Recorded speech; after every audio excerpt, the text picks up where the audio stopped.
आज की स्वास्थ्य संबंधी जानकारी बहुत ही महत्वपूर्ण है। प्लीज हमारे चैनल को सब्सक्राइब करें, लाइक करें, शेयर करें, कमेंट करें और बेल आइकन को प्रेस करना ना भूलें। दोस्तों, शरीर के इन 4 अंगों में यह तेल लगाइए, आपका शरीर स्वतः अपने सारे बीमारियों को नष्ट कर देगा, यानी कि वो खुद ठीक कर लेगा। तो वो 4 अंग कौन कौन से हैं और हमें कौन से तेल लगाने हैं, आज हम इसी विषय में चर्चा करने वाले हैं। इसलिए दोस्तों, कहानी पूरा पढ़िएगा। आज के उपदेश को सुनकर आप अपने जीवन को सफल जीवन बना सकते हैं। और दोस्तों, इस जानकारी से पहले चलिए सुनते हैं भगवान महात्मा बुद्ध का एक उपदेश। एक दिन एक राजा भगवान बुद्ध के पास आया। बुद्ध के आश्रम में बहुत भीड़ थी।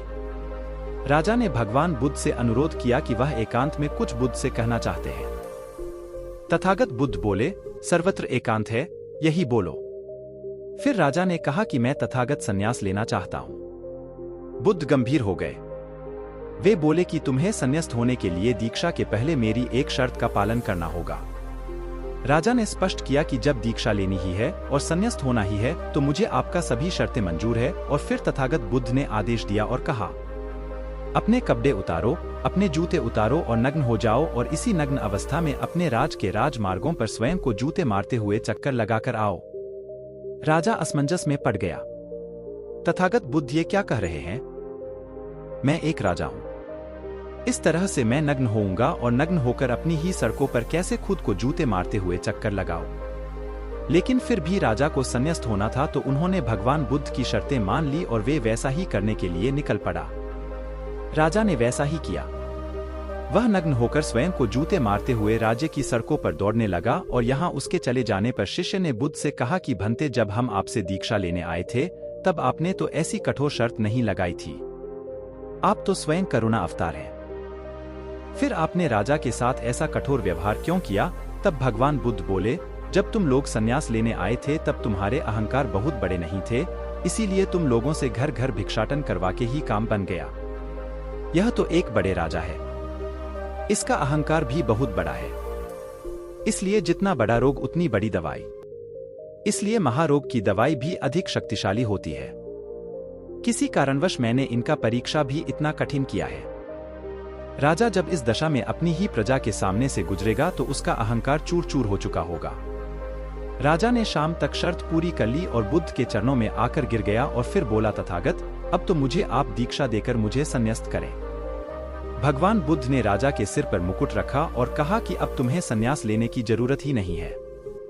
जाओ और कर्ताभाव छोड़कर साक्षी भाव से राज करो। अब तो तुम राजस्व हो चुके हो, अब तुम राजस्व हो। देखिए दोस्तों, किस तरह से भगवान बुद्ध ने एक राजा को उपदेश दिया और राजा का जीवन धन्य हो गया। दोस्तों, ये छोटे से उपदेश से आपको क्या ज्ञान प्राप्त हुआ, कमेंट में हमें जरूर बताइएगा। चलिए अब जानते हैं स्वास्थ्य से संबंधित बहुत ही महत्वपूर्ण जानकारी। रात में ये तेल शरीर के 4 अंगों पर लगा लेना। क्या आप जानते हैं कि ये हमारा शरीर किससे बना है? ये सबसे पहले जानना बहुत जरूरी है। और हमारे शरीर में कौन से 3 दोष पाए जाते हैं? हमारा शरीर 5 तत्वों से बना है और हमारा शरीर में 3 दोष पाए जाते हैं, वात दोष, पित्त दोष और कफ दोष। इसे जानना जरूरी है क्योंकि ये हर एक बीमारी का कारण होता है, क्योंकि हर एक बीमारी का जड़ यही 3 दोष है। इसीलिए जानना जरूरी होता है। तो आपका शरीर का सबसे महत्वपूर्ण दोष ये 3 दोष हैं, पित्त दोष, वात दोष और कफ दोष। अगर आपके शरीर का वात दोष गड़बड़ हो गया तो 60 से 70% बीमारी होगी। अगर आपके शरीर का पित्त दोष गड़बड़ हो गया तो आपके शरीर में 15 से 20% बीमारियां होती हैं। और यदि आपके शरीर का कफ दोष गड़बड़ हो गया तो 5 से 10% बीमारी होती है। अब इस तीनों प्रवृत्ति हमारे शरीर में कब से कब तक रहती है? जब हम जन्म से बाल्य अवस्था में रहते हैं, यानी जब हमारा जन्म होता है और 14 साल की उम्र तक हमारे शरीर में कफ प्रवृत्ति ज्यादा होती है। इस समय कफ ज्यादा बनता है, ये प्रकृति की देन है। कफ इसलिए बनता है क्योंकि हमारा शरीर ग्रो करता है। कफ बनना जरूरी है क्योंकि ये कफ हमारे शरीर के बहुत ही महत्वपूर्ण अंग है। बस हमें ये ध्यान देना है, हम अपने बच्चों को ऐसी कोई चीज नहीं देना है जिससे उनका कफ और बढ़ जाए, क्योंकि बच्चे उस समय कुछ नहीं जानते। पेरेंट्स को जागरूक होना होगा। बस हमें अपने बच्चे को कुछ भी ऐसे चीज नहीं देना है जिससे उसका कफ और बढ़ जाए। कफ बनाने वाली चीजें हमें उन्हें नहीं खिलाना है। नहीं तो क्या होगा? कफ से संबंधित जो 5 से 10% बीमारी है, जैसे टीबी, दमा, अस्थमा, इस्नोफिलिया, ये सारी बीमारियां इसकी वजह से होती है। ये हर पेरेंट्स को ध्यान देना होगा। उसके बाद हम आते हैं बाल्य अवस्था से युवा अवस्था में। युवा अवस्था की आयु कितनी होती है? जब हम 15 साल से 60 साल के बीच में होते हैं, इस समय हमारा शरीर युवा अवस्था में होता है। इस समय हमारे शरीर में पित्त प्रवृत्ति सबसे ज्यादा होता है, सबसे ज्यादा पित्त बनता है। इसलिए हमें यह ध्यान देना होगा कि हम ऐसी कोई भी चीज ना खाएं जिससे हमारा पित्त दोष बढ़ जाए।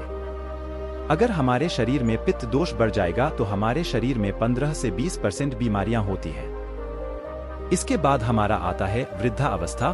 60 साल की उम्र हमारा वृद्धावस्था होता है। इस समय हमारे शरीर में वात दोष बढ़ता है और वात दोष से संबंधित 60 से 70% बीमारियां हमारे शरीर में होती है। तो आपको ऐसी कोई चीज नहीं खाना है जिससे वात दोष बढ़े। तो दोस्तों, ये आप समझ गए कि आपके शरीर में 3 दोष का क्या रोल है। इसलिए इन 3 दोषों से संबंधित जो भी जानकारी जहां से भी उपलब्ध हो, एकत्र करें और उसे अपने जीवन में लागू करें। कारण को दूर करें और हमेशा इस बात का ध्यान रखें कि इन 3 दोषों में क्या खाना चाहिए और क्या नहीं खाना चाहिए। इस दोषों को बढ़ाने वाली चीजें कभी न खाएं।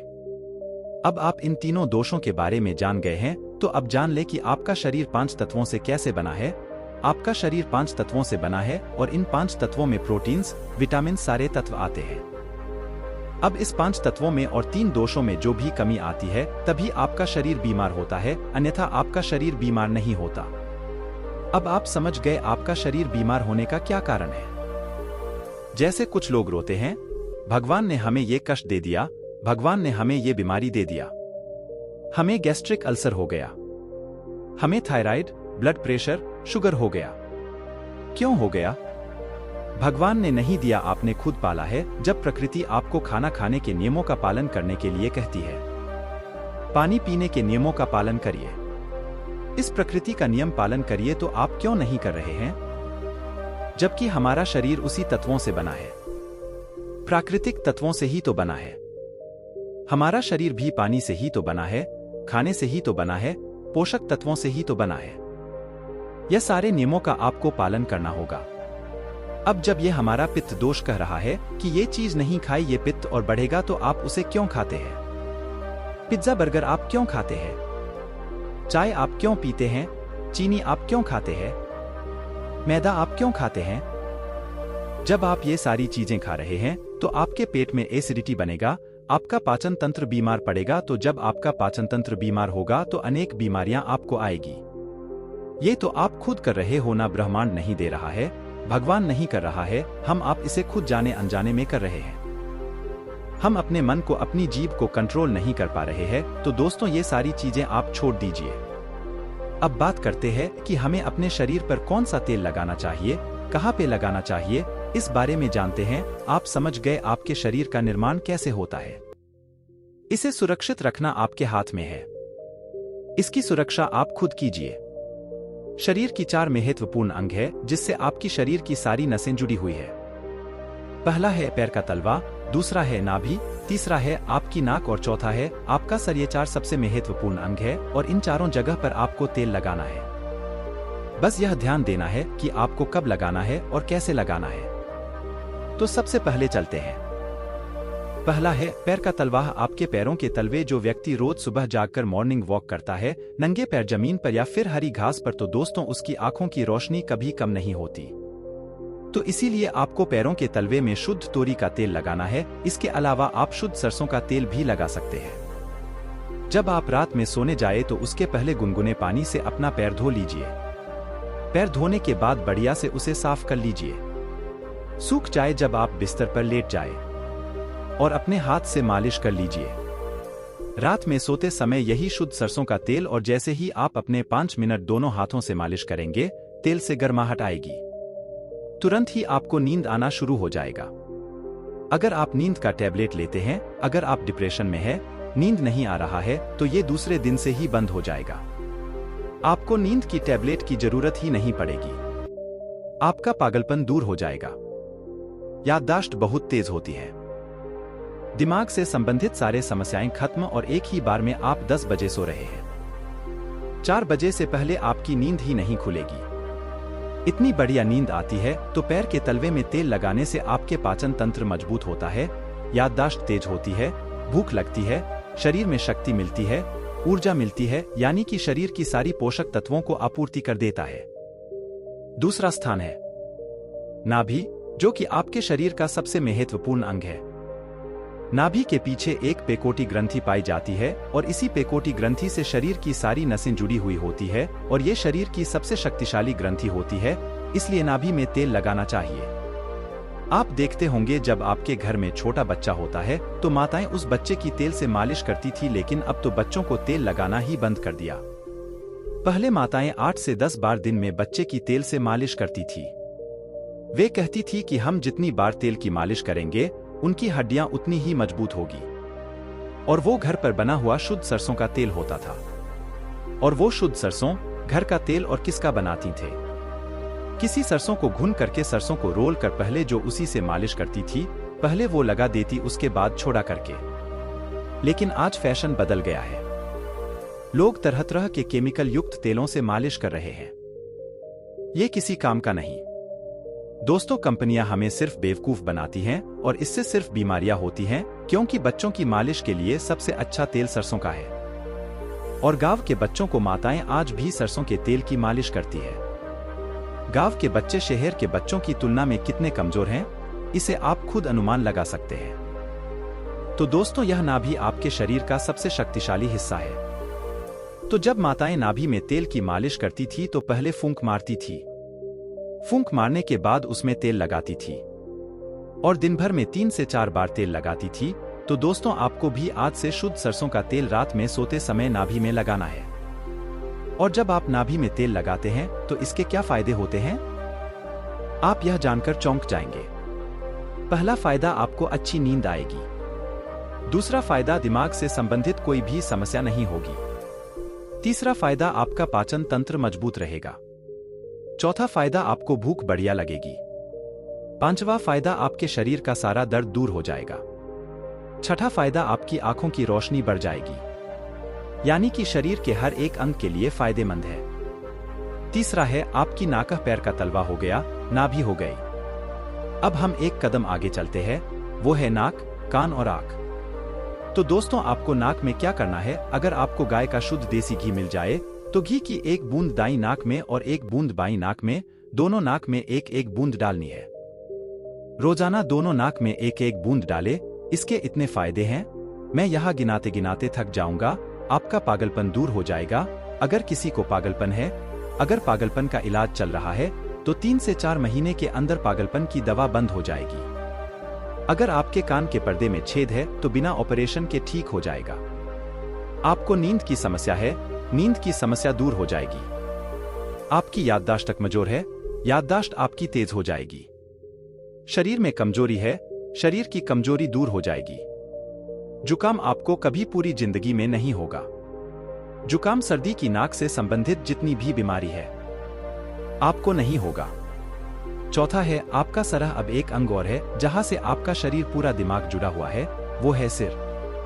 अगर गर्मी का सीजन है तो आप स्नान करते होंगे। जब स्नान करके निकले, स्नान करने के बाद जब आपके बालों का पानी सूख जाए तो आपको अपने सिर में शुद्ध सरसों का तेल लगाना है।